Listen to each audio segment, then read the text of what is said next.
नमस्कार बच्चों, स्वागत है आपका हमारे YouTube चैनल में। तो आज के इस वीडियो में हम पढ़ने वाले हैं पाठ 5 संत वाणी।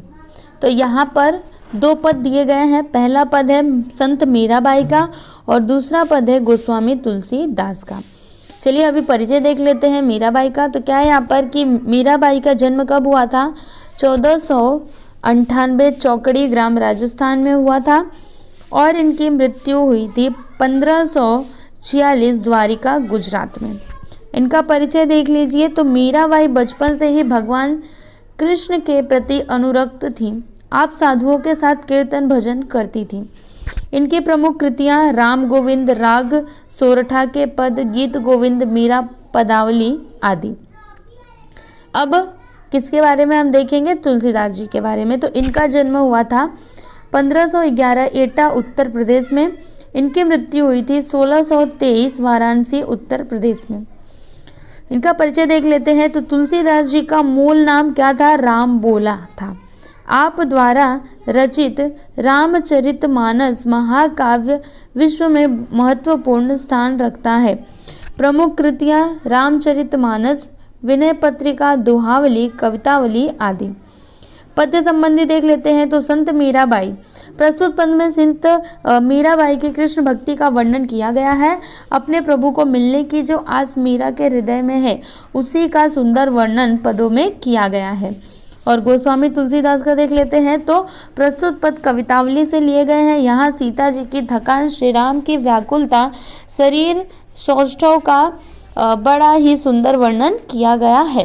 तो चलिए सबसे पहले हम पढ़ेंगे मीराबाई के पद। पग घुंघरू बांध मीरा नाची रे, मैं तो मेरे नारायण की आप ही हो गई दासी रे।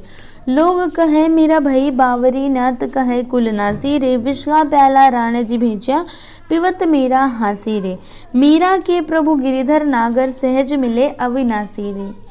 देखिए यहाँ पर मीराबाई जी अपने पदों में क्या कहती है कि पग घुंघरू बांध मीरा नाची रे, मतलब मीरा अपने पैरों में घुंघरू बांध करके नाचती है।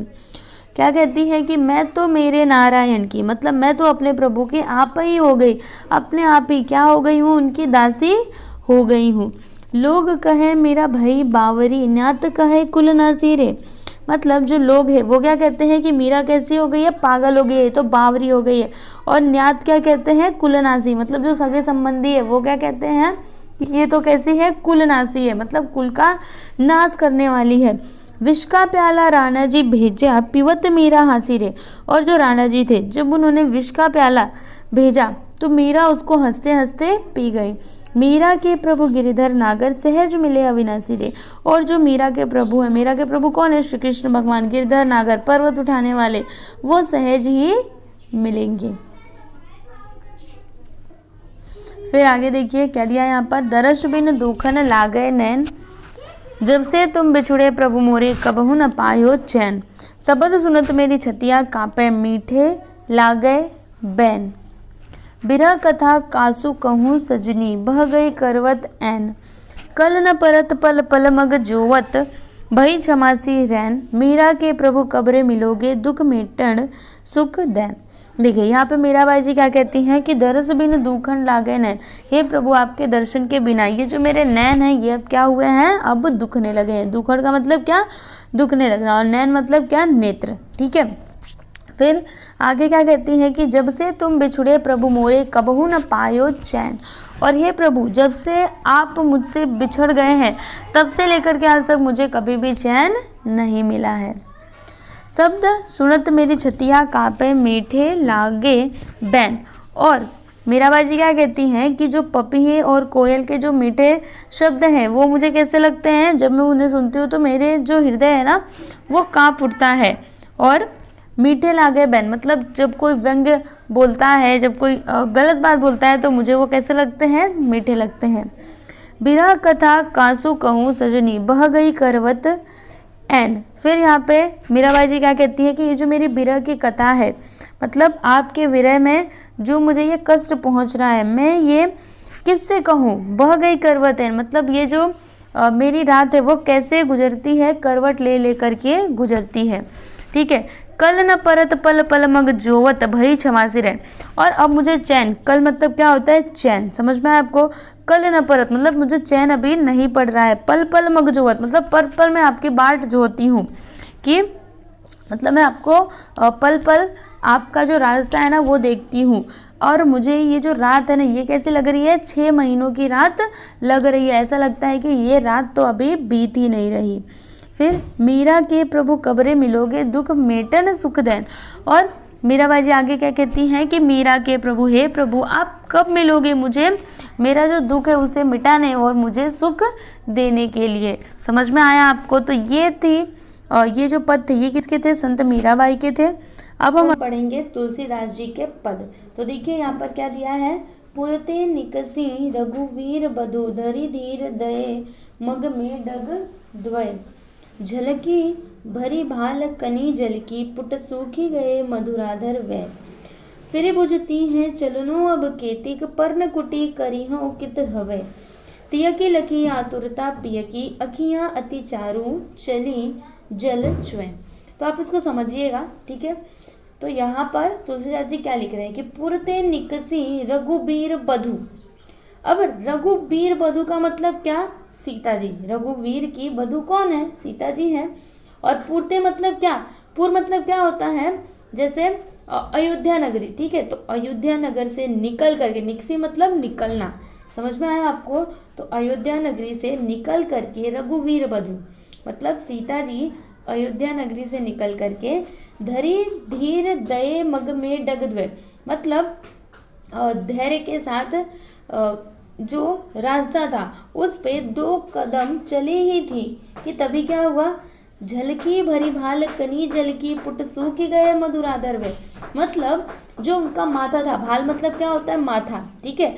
तो जो माथा था ना वो जल से क्या हो गया, भीग गया, मतलब उनके माथे पर पसीना आ गया, ठीक है। और जो उनके होठ थे वो क्या हो गए, सूख गए। इतना आपको समझ में आया। चलिए अब मैं आपको आगे बताती हूँ। फिर बुझती हैं चलनो अब केतिक। फिर बुझती मतलब क्या, पूछती हैं, किससे पूछेंगी, श्री रामचंद्र से पूछेंगी। तो फिर बुझती हैं मतलब फिर पूछती हैं चलनो अब केतिक। केतिक मतलब क्या, कितना, केतिक मतलब कितना। तो क्या पूछती हैं कि फिर बुझती हैं मतलब फिर वो पूछती हैं चलनो अब केतिक, अब कितना चलना है।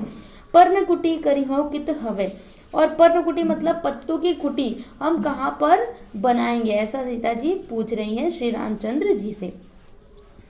तिय की लकी आतुरता पिय की अखियां अति चारू चली जल चुए। मतलब जो श्री रामचंद्र जी थे जब उन्होंने सीता जी की आतुरता देखी तो जो उनकी आंख थे ना, मतलब जो उनकी आंखें थी उनमें जल भरा है, उनसे पानी क्या हो गया, चूने लगा। चुए मतलब क्या, चूना। चूना मतलब क्या, कहीं से कुछ चूता। चूने मतलब क्या होता है, जैसे पानी गिरता है ना, जैसे देखो बारिश होती है तो क्या होता है, कभी कभी जो छप्पर होते हैं वो क्या होते हैं, उनमें से पानी नीचे आने लगता है, मतलब क्या होता है वो छप्पर चूता है, ठीक है। तो वैसे ही श्री रामचंद्र की आंखों से जो पानी था वो चूने लगा। इतना आपको समझ में आया। चलिए अब हम आगे का पढ़ेंगे। जल को गए लखन है लरिका परिखों पिय छाह घरिक है ठाड़े पोछे पसेऊ बयारी करो अरु पाए पखारी हूँ बुभुरी डाढ़े। तुलसी रघुबीर प्रियाश्रम जाने के बैठे विलंब लो कंटक काढ़े जानकी नाह को नेहू लख्यो पुलक्यो तनु बारे बिलोचन बाढ़े। देखिए क्या होता है, सीता जी श्री रामचंद्र से कहती हैं कि लक्ष्मण जी कहाँ पर गए हैं, जल लाने के लिए गए हैं, जो क्या है अभी लरिका। लरिका मतलब बालक है।